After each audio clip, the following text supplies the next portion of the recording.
Assalamualaikum warahmatullahi wabarakatuh. Alhamdulillahirabbil alamin wa bihi nasta'inu ala umri dunya waddin.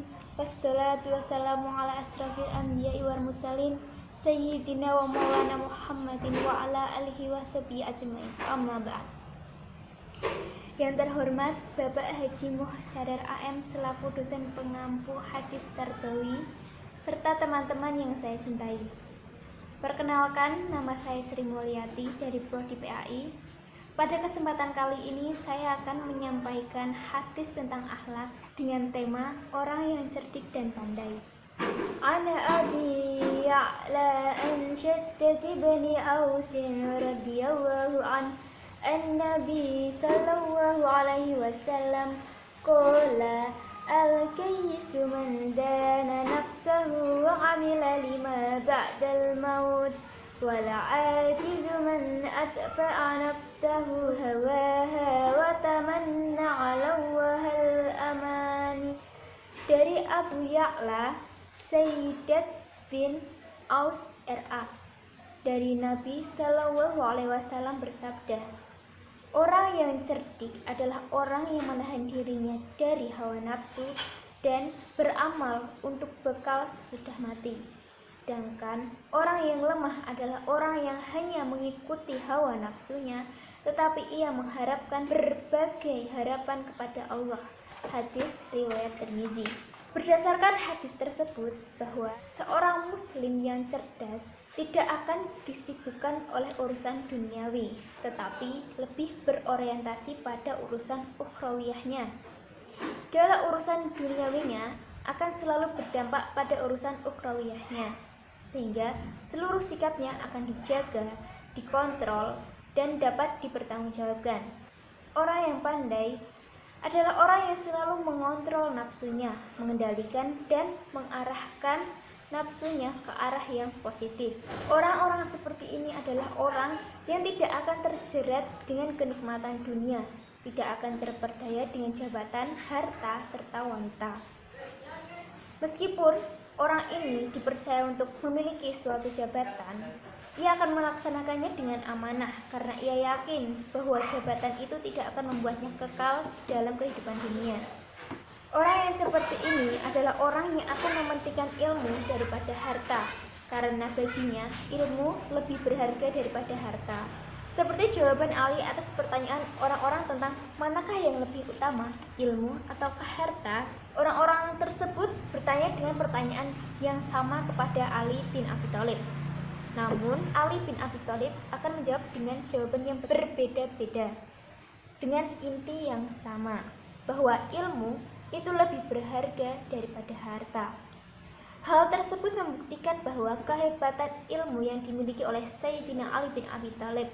Di antara jawaban-jawaban tersebut, beliau berkata, ilmu adalah warisan para nabi, sedangkan harta adalah warisan Qarun, Fir'aun, dan lain sebagainya.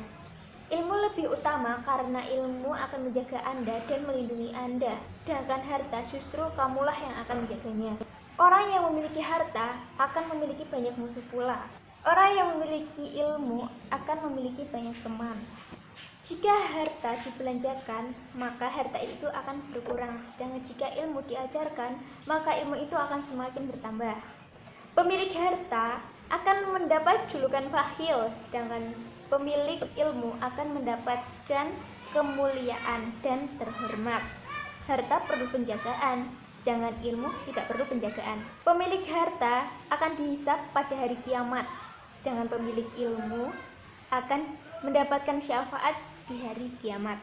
Harta akan rusak seiring dengan perjalanan waktu, sementara ilmu tidak akan rusak dan binasa. Harta bisa membuat hati keras dan membatu, sedangkan ilmu akan menjadi pelita dan penerang bagi hati.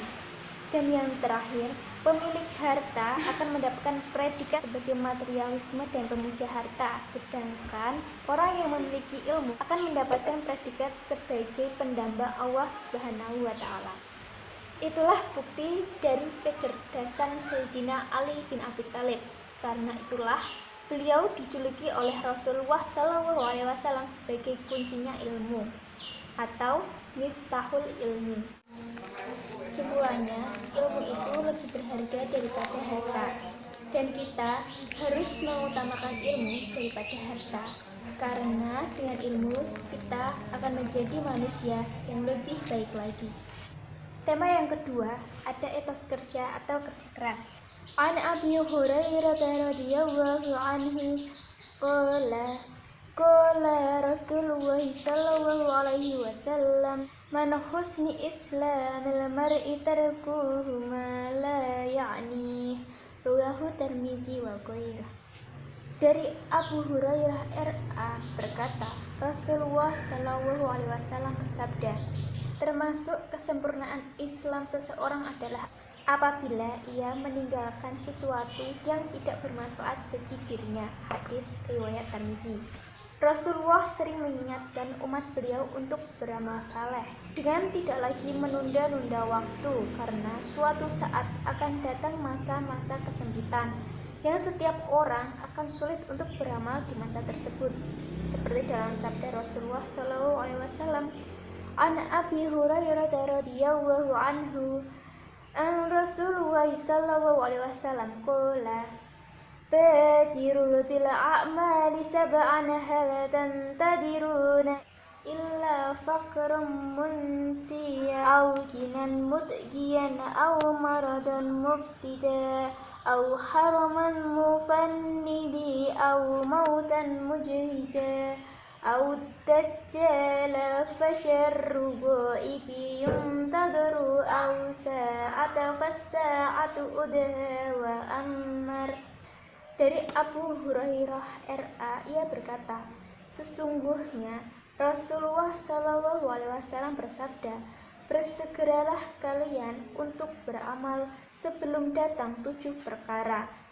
Apakah kamu menantikan kemiskinan yang dapat melupakan, kekayaan yang dapat menimbulkan kesombongan, sakit yang dapat mengendorkan, tua renta yang dapat melemahkan, mati yang dapat menyudahi segala-galanya, atau menunggu datangnya Dajjal, padahal ia adalah sejelek-jelek sesuatu yang ditunggu, atau menunggu datangnya hari kiamat, padahal hari kiamat adalah sesuatu yang amat berat dan amat menakutkan. Hadis riwayat Tirmizi.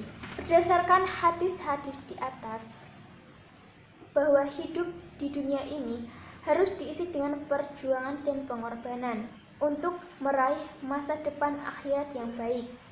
Kehidupan dunia sedetik pun tidak boleh disia-siakan berlalu begitu saja, tetapi harus diisi dengan amal-amal yang saleh, yang menjadi bekal bagi masa depan akhirat yang lebih baik dan lebih bahagia. Jangan pernah menunda-nunda suatu pekerjaan, dan jangan pernah melakukan sesuatu yang tidak ada manfaatnya, dan jangan pernah pula kamu menyia-nyiakan nikmat yang telah Allah berikan, yaitu sehat, kaya, dan muda, sebelum masa-masa sulit datang kepada kita. Hakikatnya, hidup di dunia ini adalah sebuah usaha dan perjuangan. Tanpa adanya usaha untuk berjuang, maka manusia tidak akan bisa bertahan untuk hidup. Untuk itu, manusia haruslah berjuang sekuat tenaga dengan memiliki etos kerja yang tinggi, semangat yang membara, dan tekun untuk memenuhi segala kewajiban kepada Allah Subhanahu wa Ta'ala dan sesama manusia. Allah telah memerintah seluruh umat manusia untuk berperilaku kerja keras, tekun, ulat, dan teliti. Sebagaimana dijelaskan dalam firman-Nya, berkatalah dia, Syuaib, sesungguhnya aku bermaksud menikahkan kamu, salah seorang dari kedua anakku ini, atas dasar bahwa kamu bekerja denganku 8 tahun, dan jika kamu cukupkan 10 tahun, maka itu adalah suatu kebaikan dari kamu. Maka aku tidak hendak memberkati kamu, dan kamu insya Allah akan mendapatiku termasuk orang-orang yang baik. Quran Surat Al-Qasas ayat 27. Berdasarkan ayat tersebut, ketekunan adalah kondisi pekerjaan yang telah membutuhkan waktu lama, 8 tahun. kemudian dilakukan dengan proses yang baik dan hasil yang maksimal, sehingga menarik perhatian Nabi Syuaib.